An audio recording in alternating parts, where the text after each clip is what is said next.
નમસ્કાર મિત્રો, સ્વાગત છે આપનું study with Pankaj Nadiya YouTube ચેનલમાં। મિત્રો, આપણે ધોરણ 6 થી 8ના હિન્દી અને ઇંગ્લિશ સબ્જેક્ટના વિડીયો બનાવીએ છીએ। ઘણા શિક્ષક મિત્રોની તેમજ વિદ્યાર્થીઓ અને વાલીઓની એક રિક્વેસ્ટ હતી કે ધોરણ 5ના પણ વિડીયો બનાવવામાં આવે, તો એ રિક્વેસ્ટને માન આપીને, એ વિનંતીને માન આપીને આજે આપણે ધોરણ 5 હિન્દી વિષયમાં વિડીયો બનાવવા જઈ રહ્યા છે। તો શરૂ કરીએ આજનો વિડીયો।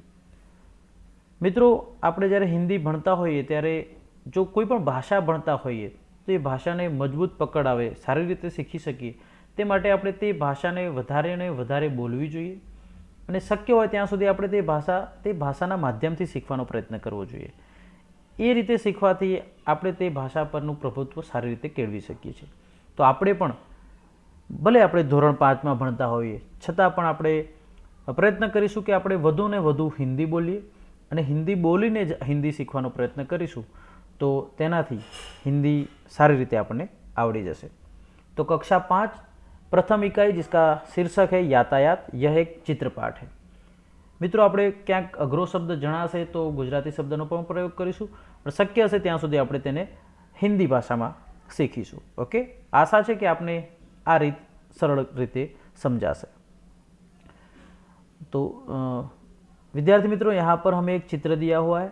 चित्र के अंदर आप देख सकते हैं यहाँ एक हेलीकॉप्टर है, एक हवाई जहाज़ है, एक ट्रेन है, कार, स्कूटर और शायद ये बाइसिकल या बाइक है, और एक गार्डन है, उद्यान बगीचा है। तो ये सब कुछ इस चित्र के अंदर दिया हुआ है, साथ ही पेड़ पौधे, फूल, पुष्प, ये सब कुछ भी है। तो ये चित्र हमें देखना है, इसका अभ्यास करना है और तत्पश्चात उसके बाद हमें अभ्यास के अंदर प्रश्नों के उत्तर देने हैं। जैसे कि पहला प्रश्न है, चित्र देखकर फूलों के नाम की सूची बनाइए। तो यहाँ पर आपको यह चित्र देखना है जिसके अंदर कौन कौन से फूल है ये आपको बताना है और एक सूची बनानी है। ओके, तो जैसे कि यहाँ पर हमने उत्तर लिखने का प्रयत्न किया है कि गुलाब, मोगरा, चंपा, जासूद और सूरजमुखी। आप देख सकते हो यहाँ पर ये शायद चंपा है, ये गुलाब हो सकता है, ये जासूद का फूल है, ये सूरजमुखी है, ये मोगरा है। तो इस प्रकार से आपको सूची बनानी है। दूसरा प्रश्न है, चित्र में नहीं है ऐसे फूलों की सूची बनाइए। ओके, तो विद्यार्थी मित्रों, यहाँ पर हमने पहले प्रश्न के अंदर जो फूल, जो पुष्प चित्र के अंदर दिए हुए हैं उनकी एक सूची बनाई। अब हमें ऐसी सूची बनानी है जो चित्र के अंदर नहीं है, जैसे कि जुई, चमेली, कमल, लिली का फूल आता है और भी बहुत सारे फूल आते हैं। ये सूची बहुत लंबी हो सकती है, आपको अपने हिसाब से इसे बनाना है। ओके, और विद्यार्थी मित्रों, हम आपको ये भी बता दें कि हम सारे प्रश्नों के उत्तर नहीं लिख सकते हैं, इसके अंदर बहुत ज़्यादा समय भी जाएगा, और सारे उत्तर यदि आपको लिख कर दिए गए तो फिर आप क्या करोगे? आपको उत्तर सुनने हैं और लिखने खुद है। इससे आपका लेखन मजबूत होगा, आपकी लिखावट, आपके अक्षर, ये सारे सुंदर बनेंगे। ओके, तो सारे उत्तर हम यहाँ पर आपको लिख कर नहीं देंगे, हम केवल उत्तर बोलेंगे। ये केवल उदाहरण के लिए यहाँ पर हमने 2 उत्तर लिख कर दिए हैं, बाकी सारे उत्तर हम लिख कर नहीं देंगे। ओके, आगे देखते हैं। यहाँ पर भी हमें एक चित्र दिया हुआ है, तो इस चित्र के अंदर भी हमें क्या देखने को मिलता है? तो ये पानी है, शायद ये नदी है या कोई दरिया हो सकता है। इसके किनारे पर एक सड़क है, सड़क पे बस जा रही है और यह एक ऑटो है, ऑटो रिक्शा। ये नदी या जो भी है, तालाब या समंदर, इसके अंदर एक नौका या छोटी सी बोट है, नाव है, और ये एक पानी में चलने वाला बड़ा जहाज है। देखते हैं, चित्र देखकर यातायात के साधनों की सूची बनाइए। तो यहाँ पर भी हमने उत्तर लिख कर दिए हैं हमें। तो यहाँ चित्र देख के आपको उत्तर बताने हैं। तो चित्र के अंदर कौन कौन से हैं? तो हमने पहले ही बता दिया कि नौका है, हवा पानी में चलने वाली जहाज, बस है और ऑटो है। तो ये नौका, बस, ऑटो और जहाज हमने लिख दिया। उन यातायात के साधनों के नाम भी बताइए जो चित्र में नहीं है। तो बहुत सारे साधन होते हैं, हम जानते हैं, बाइक है, साइकिल है, तो उसकी एक सूची आपको बनानी है। जैसे कि यहाँ पर हमने उदाहरण के तौर पर लिखा है कार, रेलगाड़ी, बाइक, हवाई जहाज। ओके, तो इन साधनों के नाम आपने, और इसकी सूची और भी बहुत लंबी हो सकती है, आपको खुद बनानी है। ओके, आगे देखते हैं प्रश्न 5। आपने जिन यातायात के साधनों के नाम लिखे हैं उन्हें नीचे दी गई तालिका में वर्गीकृत कीजिए।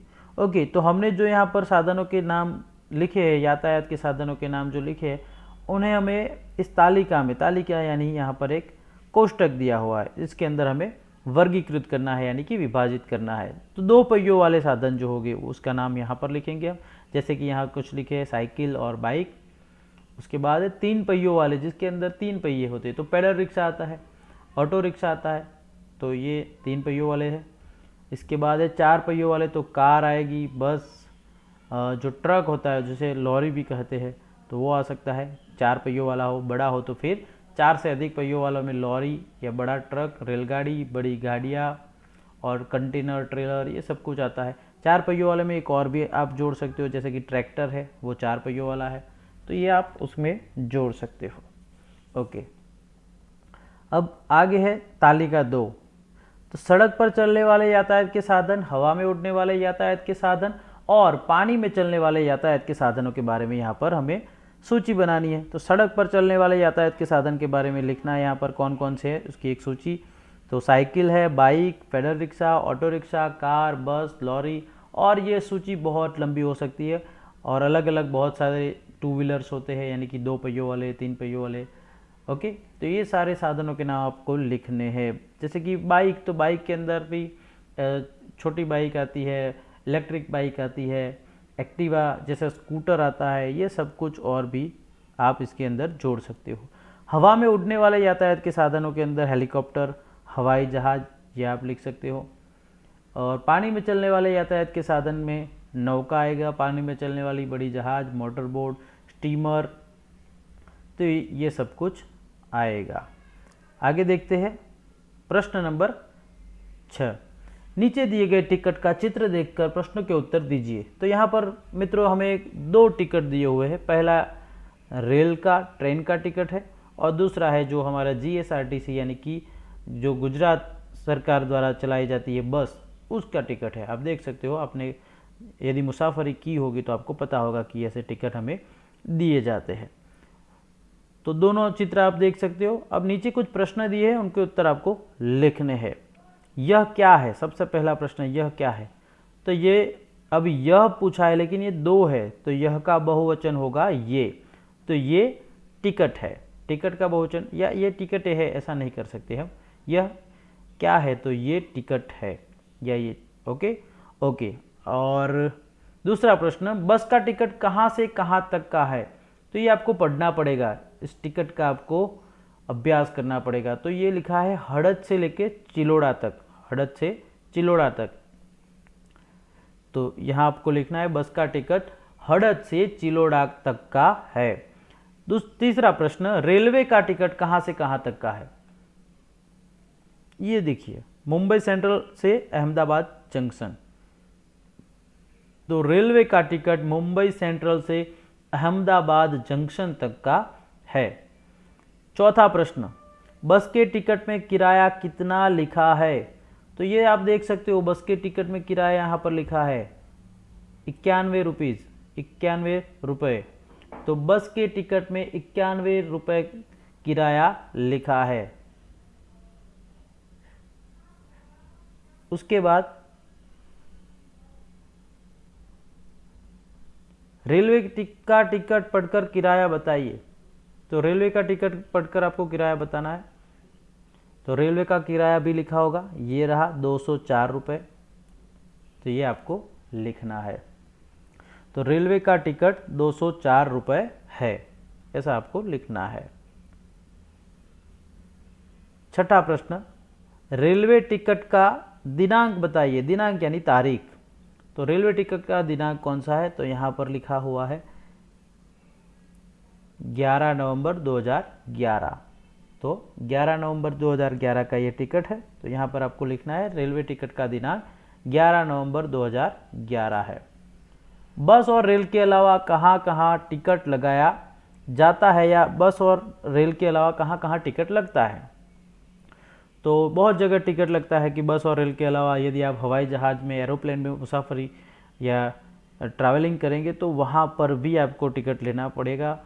इसके अलावा यदि आप कोई मूवी देखने जाते हो तो थिएटर में, सिनेमाघर में, वहाँ पर टिकट लेना पड़ता है। आप जू में प्राणी संग्रहालय देखने जाते हैं, चिड़ियाघर देखने जाते हैं, तो वहाँ पर भी आपको टिकट लेना पड़ता है। इसके अलावा आप जादू का खेलने देखने जाते हैं, मेले में जाते हैं, कई म्यूज़ियम देखने जाते हैं, संग्रहालय देखने जाते हैं, कहीं पर घूमने जाते हैं, वहाँ पर बड़े बड़े पुराने महल हो, तो इन सब को देखने के लिए टिकट लगता है। ओके, तो ये आपको लिखना है कि यहाँ और भी बहुत सारी जगह है। जैसे कि आप मेले में जाएंगे तो अलग अलग जो राइड्स होते हैं, जो चरखियाँ होती है, उन पर बैठने के लिए टिकट लगता है। तो बहुत सारी जगहों पर अलग अलग टिकट लगता है। प्रश्न 7 देखेंगे हम। तो इस प्रकार से मित्रों छठे प्रश्न के सारे प्रश्नों के उत्तर आपको लिखने हैं। 7वां प्रश्न, नीचे दिए गए चित्र का अवलोकन करके भेद स्पष्ट कीजिए। जो चित्र दिए हुए हैं ये हमें देखने हैं और फिर उसके भेद बताने हैं, यानी कि गुजराती में कहेंगे तफावत बतावाना छे, दर्शावाना छे। तो चित्र 1 और चित्र 2, तो पहले चित्र देख लेते हैं, फिर हमें भेद दर्शाने हैं, स्पष्ट करने हैं। तो देखिए ये पहला चित्र है, दूसरा चित्र यहाँ पर है। इस चित्र के अंदर इस लड़के के पैंट में कलर किया हुआ है या पैंट दर्शाई गई, यहाँ पर वो नहीं है, तो ये एक हो गया भेद। दूसरा भेद आपको अपने हिसाब से ढूंढना है, आप भी ढूंढ सकते हो। जैसे कि इसके पाँव के पास एक गेंद है, वो गेंद भी यहाँ पर नहीं है। ओके, हम किसी एक ही चित्र में दर्शाएंगे ताकि हम उसे गिन सके। ओके, दूसरा, अब ऊपर से हम देखते जाएंगे तो यहाँ पर ये लड़का है, इसके हाथ है, फिर ओके,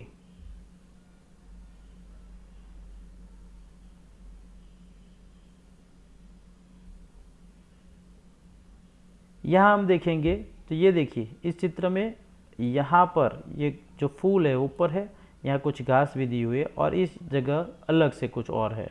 फिर एक ये चीज़ यहाँ पर नहीं है, फिर भी इसमें दर्शाई, सॉरी ये तो उसके जूते ही है, चलो लड़के के जूते हैं तो ये तो पैंट में ही आ जाएगा। ओके, कुत्ता, तो कुत्ते के आगे यहाँ पर एक हड्डी का टुकड़ा रखा हुआ है जो यहाँ पर नहीं है। ओके, और इसके अलावा आप अपने हिसाब से भी और भी जो भी भेद है, तफावत, वो आप निकाल सकते हो। तो इस प्रकार से आपको भेद स्पष्ट करने हैं। तो ये बहुत ही सरल प्रश्न है विद्यार्थी मित्रों, आप खुद ही कर सकते हो। हम आगे के प्रश्न में देखेंगे। ओके, अब बात करते हैं स्वाध्याय के प्रश्नों की। पहला प्रश्न, तुम किस प्रकार से जाते हो, ये आपको लिखना है। जैसे कि पहला है मामा के घर, तो किस तरह से जाते हो, किस प्रकार से जाते हो, पैदल जाते हो, पैदल यानी पगे चालीने, चालता। किसी के मामा का घर नज़दीक हो तो वो पैदल जा सकता है, या फिर बाइसिकल लेकर या साइकिल लेकर जाते हो, या फिर बाइक से, ऑटो रिक्शा से, बस से, कार से, रेलगाड़ी से, या फिर हवाई जहाज़ से। तो ये आपको लिखना है। सिनेमा देखने जाते हो तो किस तरह से जाते हो, किस प्रकार, तो बाइक से, ये आपको लिखना है। स्कूल जाते हो तो किस प्रकार जाते हो, ये भी आपको लिखना है। तो स्कूल ज़्यादातर हम पैदल ही जाते हैं, कई जगह पर लोग ऑटो रिक्शा में या स्कूल की बस में स्कूल जाते हैं। तो ये आप जिस तरह से आप जाते हो उस प्रकार से आपको लिखना है कि मैं इस तरह से जाता हूँ, बस से जाता हूँ, बाइसिकल से या साइकिल से जाता हूँ, बाइक से जाता हूँ, ऑटो रिक्शा से जाता हूँ। बाज़ार में जाते हो तो आप कैसे जाते हो, बस से जाता हूँ। तो ये आपको दर्शाना है। इसका उत्तर मौलिक रहेगा, आप अपने हिसाब से अपना उत्तर लिख सकते हो। दूसरा है, तुमने इनमें से किसकी सवारी की है। अगर हाँ तो सही का निशान लगाइए, और यदि ना तो एक गलत का निशान लगाओ। तो जैसे कि ये है तांगा, तांगा होता है जो गुजराती में हम कहते हैं घोड़ा गाड़ी। तो मैंने सवारी की है, तो यहाँ पर आपको क्या करना है, सही का निशान, और मैंने सवारी नहीं की है तो क्या करना है, गलत का निशान। ओके, तो विद्यार्थी मित्रों यहाँ पर आपको दोनों में नहीं करना है, क्योंकि इसमें मैंने सही कर दिया तो फिर यहाँ गलत करने की कोई आवश्यकता नहीं है, ये आपको ध्यान रखना है। ओके, कार, तो मैंने सवारी की है तो मैं सही का निशान करूँगा, यहाँ पर कुछ नहीं आएगा।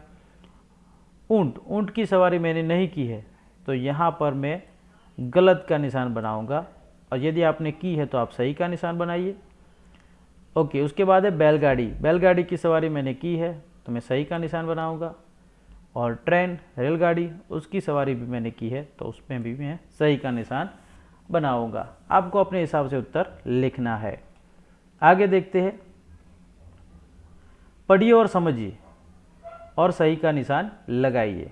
जैसे कि सवारी का नाम है, टिकट लगेगा, पैसा लगेगा कि मुफ्त, तो ये आपको दर्शाना है। जैसे कि यहाँ पर है टांगा, तो टांगे में ज़्यादातर कोई टिकट नहीं होता है, उसमें जो टांगा चलाने वाला होता है, टांगे वाला होता है, वो ऐसा ही पैसे लेता है, वो किराया तय करता है कि इतना किराया होगा और फिर वो ले लेता है, उसमें कोई टिकट वगैरह होता नहीं है।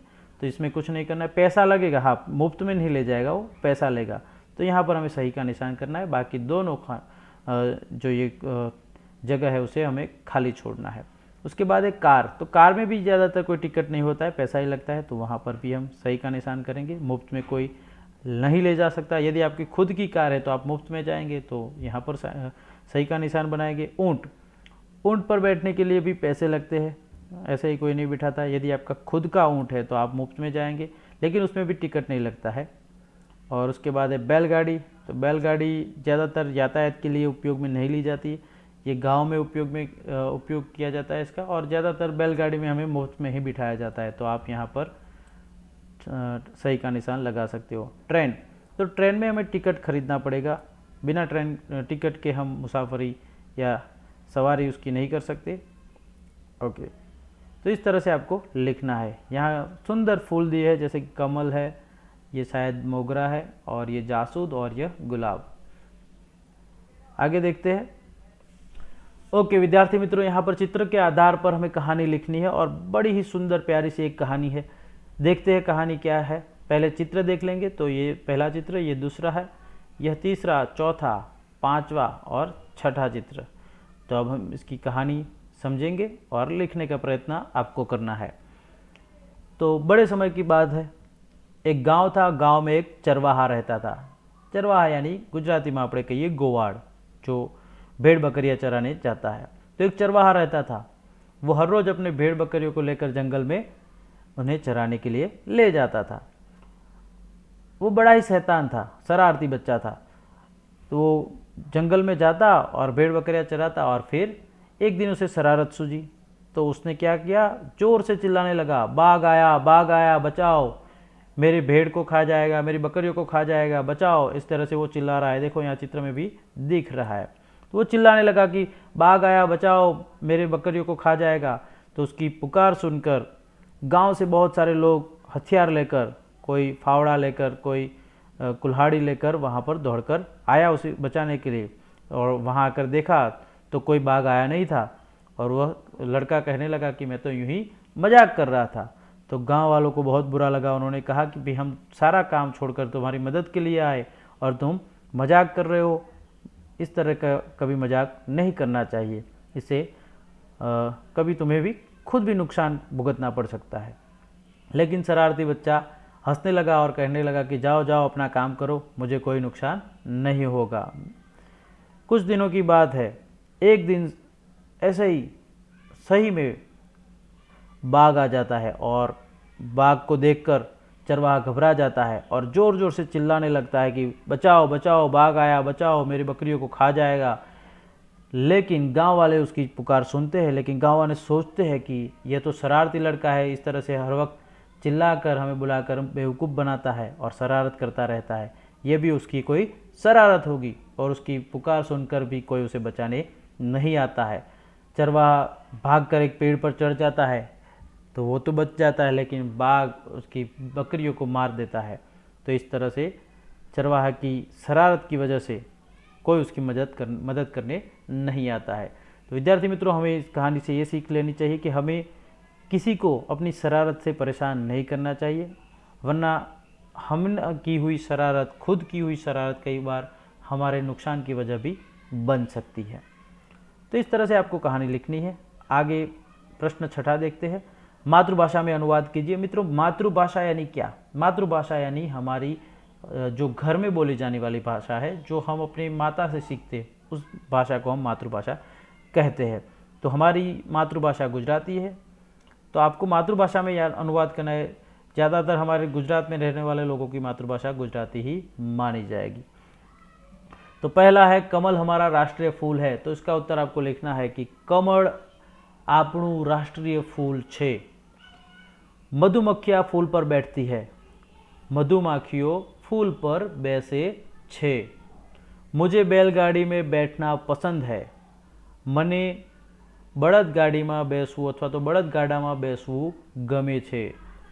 ऑटो रिक्शा के 3 पहिए होते हैं। रिक्शाना अथवा तो ऑटो रिक्शाना 3 પૈડા હોય છે। तो इस प्रकार से आपको मातृभाषा में अनुवाद करना है मित्रों। योग्यता विस्तार देखते हैं। यहाँ पर आपको जानना है कि क्या कहा जाता है किस साधन को। उसके लिए हमें शब्द दिए हुए, जैसे कि साइकिल गुजराती है, उसका होता है हिंदी साइकिल। रिक्शा तो उसका रिक्शा ही होता है। ट्रेन तो ये अंग्रेजी शब्द है ट्रेन, तो उसका ट्रेन होता है, उसका गुजराती शब्द रेलगाड़ी होता है। और विमान तो विमान को भी विमान ही कहा जाता है, या फिर हवाई जहाज़ भी कहते हैं। स्टीमर ये अंग्रेजी शब्द है, तो इसका भी स्टीमर ही रहेगा। बड़दगाड़ू उसे कहते हैं बैलगाड़ी। स्कूटर का स्कूटर, क्योंकि स्कूटर खुद एक अंग्रेजी शब्द है। बस भी अंग्रेजी शब्द है, तो उसका भी बस ही रहेगा। हेलीकॉप्टर वो भी एक अंग्रेजी शब्द है, तो उसका भी हेलीकॉप्टर कहा जाता है। जहाज तो जहाज को जहाज ही कहा जाता है। गाड़ी तो गाड़ी का हिंदी गाड़ी होता है। कार जो है वो हिंदी शब्द है, अरे सॉरी इंग्लिश शब्द है। ऊँट गाड़ी तो उसे ऊँट गाड़ी कहा जाता है। Motorcycle motorcycle. तो इस प्रकार से आपको शब्द तैयार करने हैं और जानना है, सीखना है। विद्यार्थी मित्रों, इस तरह से हमने हमारी प्रथम इकाई यातायात के साधन के बारे में, या यातायात एक चित्रपाठ जो है उसके बारे में सीखा। इसके प्रश्नों की चर्चा की, कहानी की चर्चा की, और जो कुछ भी हमने इस चित्रपाठ में सीखा उसके बारे में हमने चर्चा की और सीखने का प्रयत्न किया। मित्रों, आपको बताना है कि यह वीडियो आपको कैसा लगा। इसके लिए आप कमेंट सेक्शन में जाके कमेंट कर सकते हैं। वीडियो अच्छा लगा हो तो वीडियो को लाइक कीजिए और अपने दोस्तों के साथ शेयर कीजिए। और यदि आपने मेरा YouTube channel study with Pankaj Nadia subscribe नहीं किया तो अभी कर ले, ताकि आने वाले हर नए वीडियो की अपडेट आपको मिलती रहे। मिलते हैं एक नए वीडियो के साथ, तब तक के लिए गुड बाय।